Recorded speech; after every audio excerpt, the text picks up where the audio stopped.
القدوس جل جلالہ، ہر عیب سے پاک.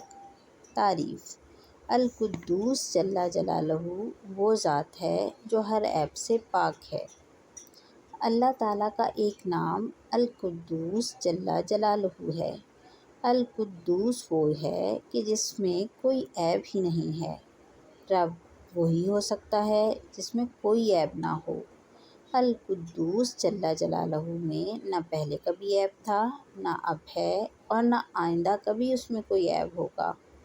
قرآن کریم میں اللہ تعالیٰ نے خود اپنی تعریف بیان کرتے ہوئے فرمایا کہ وہی اللہ ہے، اس کے سوا کوئی عبادت کے لائق نہیں، بادشاہ ہے، ہر عیب سے پاک ہے، سلامتی امن دینے والا ہے، ہر ایک کا نگہبان ہے، ہر شے پر غالب ہے، بڑائی والا ہے۔